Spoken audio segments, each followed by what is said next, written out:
Alors je reprends la situation d'un quelqu'un, un enfant, un adulte, même une personne âgée, qui se retrouve en situation d'isolement sensoriel parce que sa mère est morte, parce qu'elle est malheureuse, parce qu'elle déprime, parce que, etc.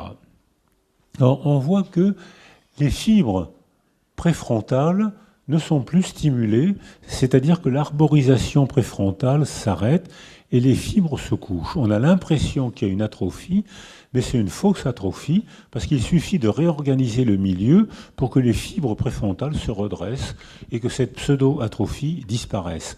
La forme du cerveau dépend de la structure du contexte. Ce qui est pourtant, quand les fibres préfrontales sont atrophiées, toutes les informations arrivent au circuit limbique, hippocampe, de la mémoire et des émotions, qui arrivent ici à une amygdale, c'est-à-dire une amande, qui est le socle neurologique des émotions.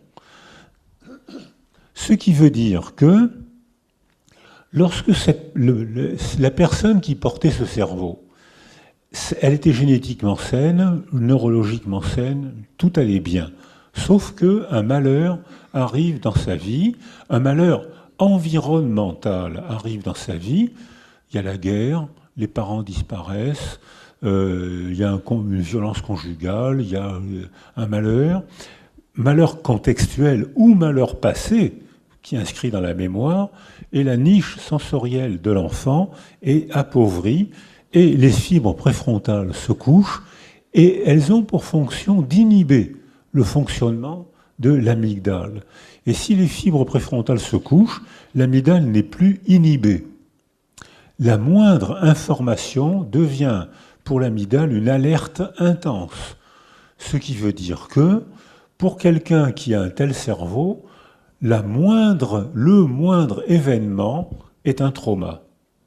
Alors que pour quelqu'un qui est sécurisé ou qui a été sécurisé, c'est inscrit dans sa mémoire et dans le fonctionnement de son cerveau, la même information est une invitation au jeu, une affirmation à l'exploration. C'est-à-dire qu'on ne peut pas établir de relation de causalité, c'est pour ça qu'on constate l'étonnante inégalité des traumas, ce qui va détruire l'un va intéresser ou amuser son voisin, ou même il ne va même pas s'en rendre compte, alors que l'un va être complètement détruit. Tout le monde est dans la vérité, puisqu'ils le sentent, ils le savent bien qu'ils sont détruits, ou au contraire amusés. On est dans la vérité, mais on n'est pas dans la causalité linéaire unique. Il y en a un qui va interpréter le même événement comme un fracas insupportable et l'autre qui va se foutre éperdument du même événement ou même s'en amuser. On voit par exemple, mais quand il n'y a pas, on est contraint à l'événement quand même, parce que s'il n'y a pas d'événement, on ne sait pas qui on est. Et même le trauma peut participer à la constitution de notre identité, et c'est pour ça qu'on voit tant de jeunes se balancer par-dessus les ponts avec un élastique autour de la cheville, parce que il crée un événement extraordinaire, et ils peuvent raconter ensuite, oh là là, qu'est-ce que j'ai eu peur, et pourtant j'y suis allé, qu'est-ce que je suis courageux. Sans compter que maintenant, les neurobiologistes nous expliquent que quand il y a un stress un peu trop fort, généralement, après les sécrétions de cortisol nécessaires pour affronter le stress, il y a des sécrétions d'ocytocine et d'endorphine qui expliquent que les stress, les épreuves, sont souvent euphorisantes.